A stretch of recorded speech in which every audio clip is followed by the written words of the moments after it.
번째 질문은 스타트업에 HR이 필요한 이유와 스타트업 HR이 갖춰야 할 역량은 무엇일까요? 라는 질문이었는데 장현님부터 이렇게 해서 네, 스타트업은 사실 이제 앞서 대기업에 비해서 자본하고 뭐 사람 굉장히 다 모든 것이 좀 열악하고 그리고 대내외적인 그런 이슈도 훨씬 더 좀 이렇게 잦다 보니까 그만큼 사람이 가장 그 힘이 아닌가 싶어요.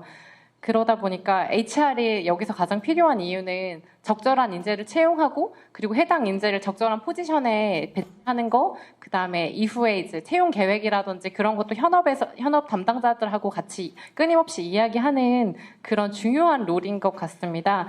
그러다 보니까 제가 생각했을 때 스타트업 HR이 갖춰야 할 역량 중에 가장 중요한 부분, 우선 커뮤니케이션인 것 같아요.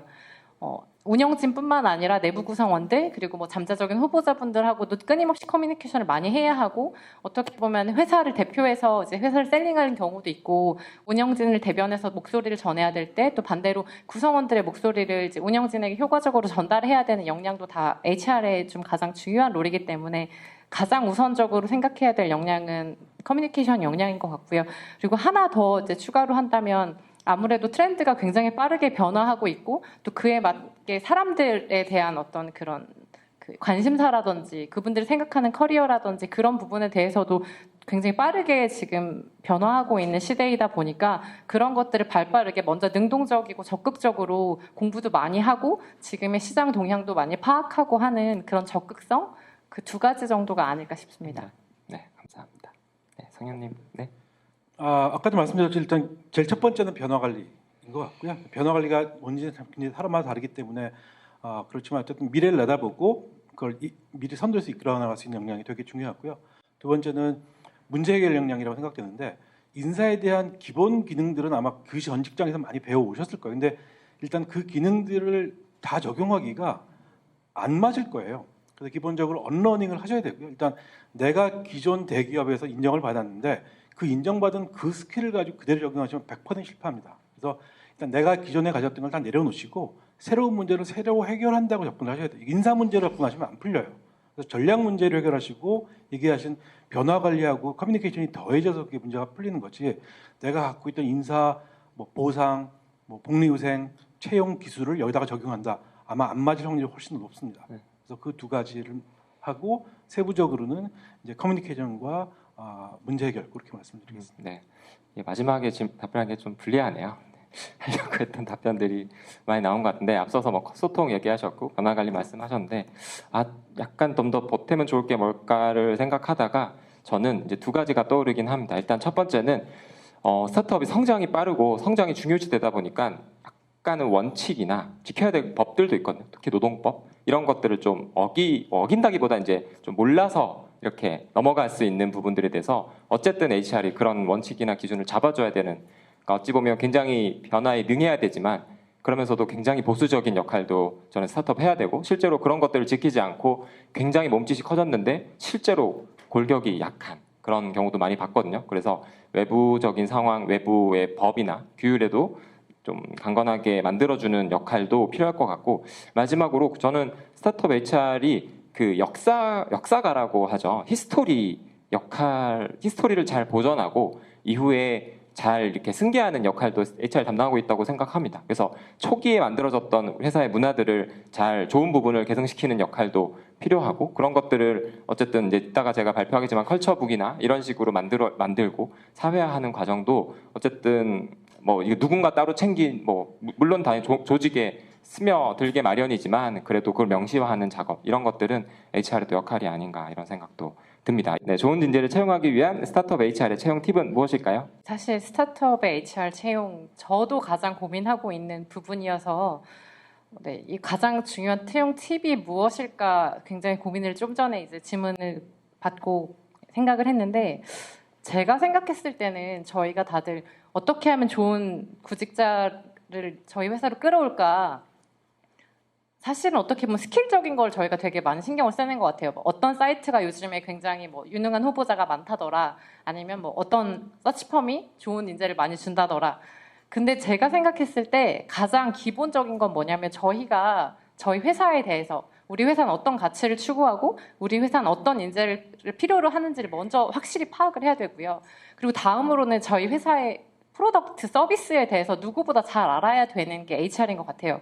가끔 보면은 이제 저희가 뭐 주로 인사만 채용을 하시는 게 아니라 대부분 IT 업계이시다 보니까 개발자 디자이너분도 많이 채용을 하실 것 같은데 사실 그냥 채용 공고상에 나와 있는 그런 단어들 그렇게만 이렇게 앵무새처럼 전달하시는 분들도 있더라고요. 그래서 가끔 굉장히 유능한 후보자가 그러면 해당 기술은 이 회사에서 적용하고 있으세요? 라고 했을 때 근데 그건 제가 개발자가 아니라서 잘 모르겠는데요 라고 하는 것보다는 그러니까 저희도 물론 당연히 개발자나 디자이너처럼 전문가가 아니기 때문에 그 부분을 잘 설명해 드릴 수는 없지만 적어도 우리 회사가 지금 뭐 개발이라고 하면 어떤 기술을 가장 좀 중요하게 보고 있는지라든지 어떻게 일하는지 그다음에 뭐 우리 회사의 디자인팀은 어떻게 일하는지를 좀 더 공부를 많이 하시는 게 좋을 것 같아요. 그랬을 때 후보자분들을 만났을 때 그리고 뭐 채용 행사에 나갔을 때도 누구보다 그 해당 포지션에 대해서 그 업무에 대해서 그리고 우리 회사에 대해서 잘 알고 있어야지만 그 지원자분한테도 신뢰를 줄 수 있는 것 같고 실제로 저는 채용에도 굉장히 도움이 많이 되는 것 같아서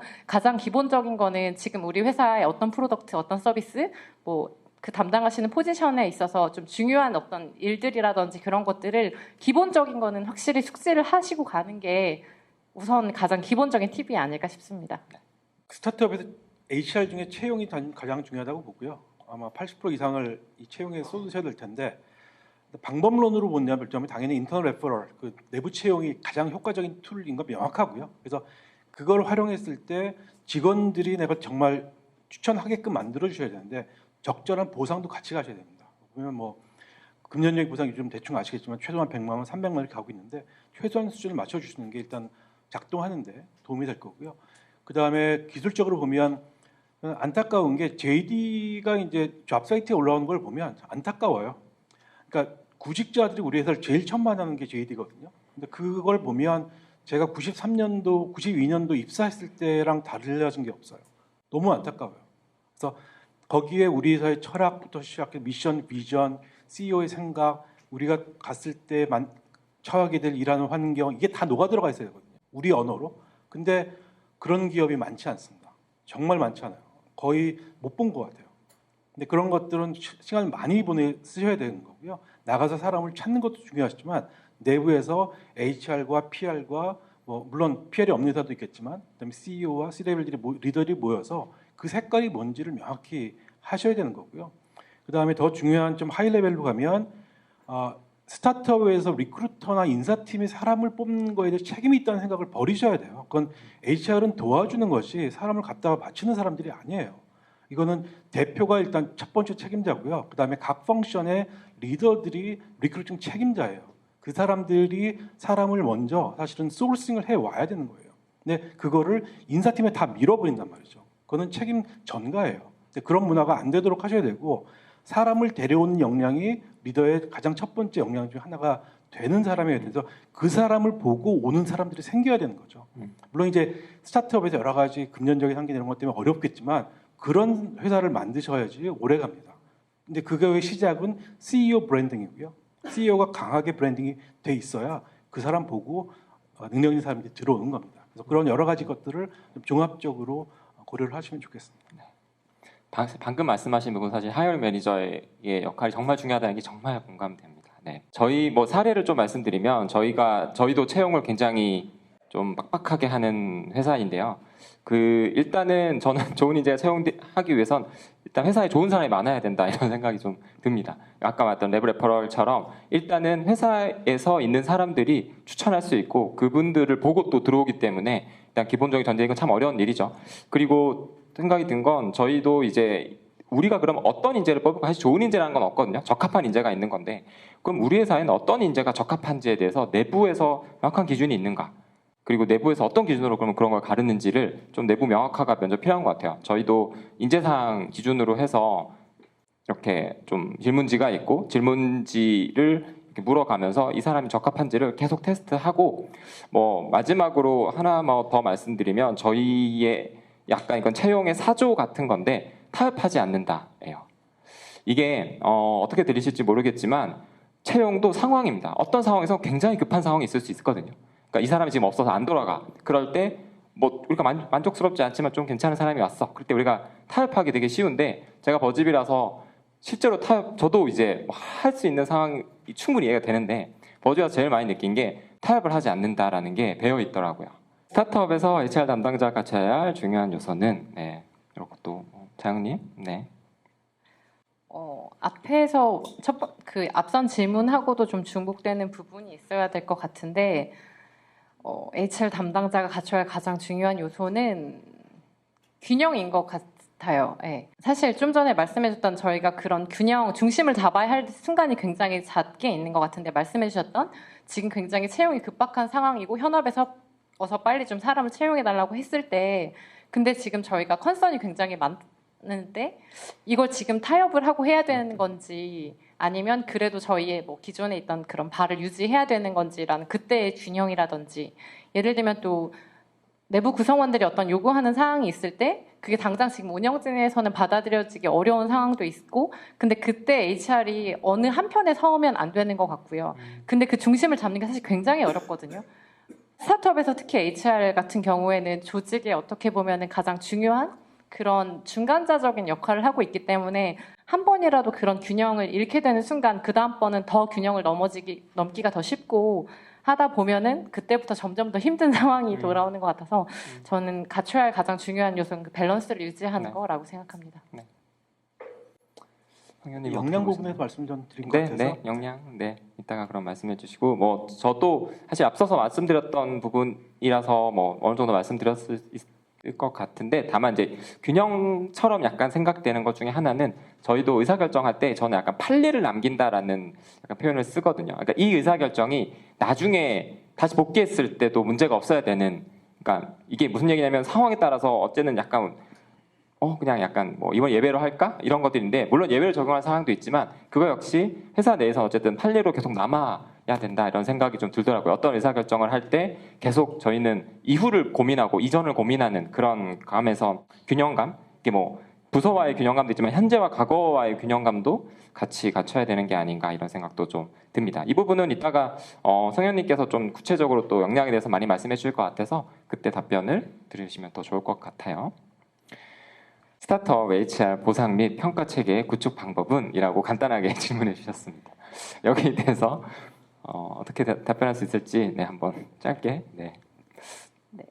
이거 정님하고도 아까 잠깐 말씀 나눴는데 스타트업 HR 보상 평가는 이거는 거의 뭐 하루도 모자라고 일주일 한 달짜리 워크숍을 해도 모자랄 그런 주제가 아닐까 싶은데 저희 지금 VCNC도 사실 고민하고 있고 그 중에 하나의 어떤 그냥 시도들을 하고 있는데 우선 저희는 지금 현재 120명 정도 내부 구성원이 있어요. 그래서 현재 시점에서는 저희가 판단했던 거는 그러니까 평가라는 개념보다는 지금 우리는 더 잘 일할 수 있는 방식에 대해서 같이 고민하고 어떻게 하면 우리가 더 즐겁게 퍼포먼스를 잘 내면서 열심히 일할 수 있을지 그 부분에 좀 주안점을 두고 있어서 저희도 지금 내부적으로 평가라는 워딩은 쓰지 않고 있고요. 아까 정욱님도 말씀해준 저희도 원어원 리뷰 제도를 통해서 계속 뭐 구성원도 운영진도 그 각 팀 매니저분들도 어떻게 협업을 하는 데 있어서 더 좋은 방향으로 나아갈지 그렇게 고민을 하고 있고요.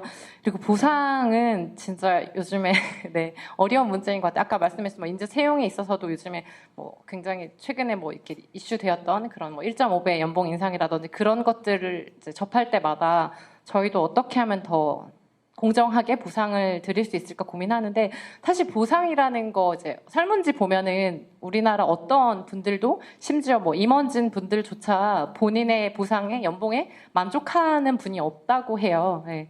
그래서 저희 VCNC의 보상에 있어서 가장 기조는 그분을 한 분 한 분을 최대한 납득을 시키는 과정에 대해서 되게 친절하게 정성스럽게 하자 주의거든요.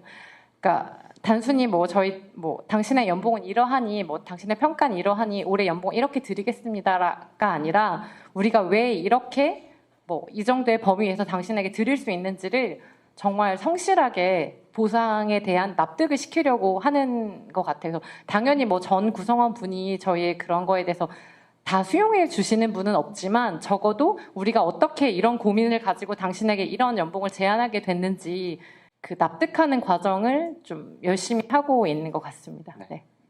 감사합니다. 성현님.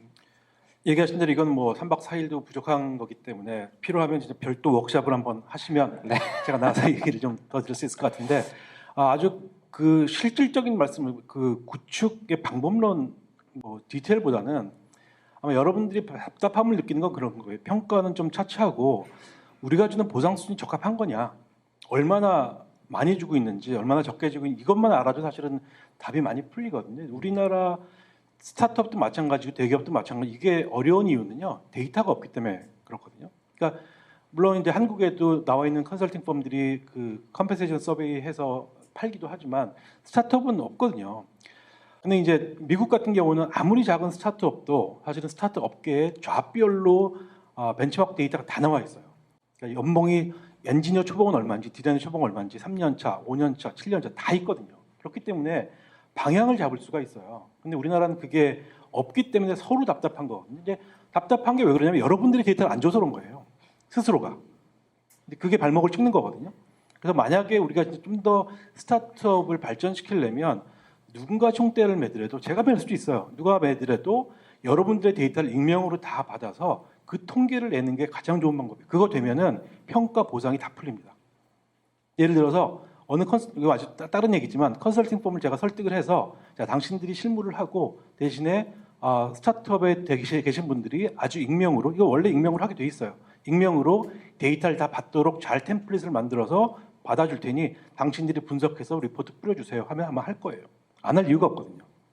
그런 것들이 근본적인 차원에서 해결이 안 되면 이거는 굉장히 어려운 일이 가게 될 거고요. 아마 그것만 풀어내셔도 우리가 할 일이 굉장히 많아지고요. 평가 보상도 평가까지도 굉장히 풀릴 게 많다고 보고요. 평가 차원에서 드리고 싶은 말씀은 10명 전의 평가, 30명 전의 평가, 50명, 100명의 평가가 다 달라져야 되거든요. 왜냐하면 50명 전까지는 개인 퍼포먼스에 너무 포커스하시면 회사가 망가지고요. 그 뒤에 100명 이후에 개인 신경을 안 써주시면 개인들이 다 떠나거든요. 그렇기 때문에 거기가 달라져야 되기 때문에 그런 거에 대한 미리 대비를 어떻게 할 거냐 하는 것들을 좀 큰 차원에서 큰 그림을 그려놓고 시작을 하셨으면 좋겠습니다. 네. 저도 뭐 구축 방법에 대해서 말씀드리기 좀 어려울 것 같고 이건 지극히 개인적인 생각으로 저는 보상과 평가를 정의하는 게 되게 중요한 것 같아요. 근데 이건 제 개인적인 생각인데 저는 보상과 평가가 그 일치하지 않는다고 생각하거든요. 극단적으로는. 다시 말하면 우리는 보통 성과가 좋은 사람에게 높은 보상을 한다라고 딱 생각하기 마련인데 저는 그게 그렇게 이루어지지 않는다라고 생각합니다.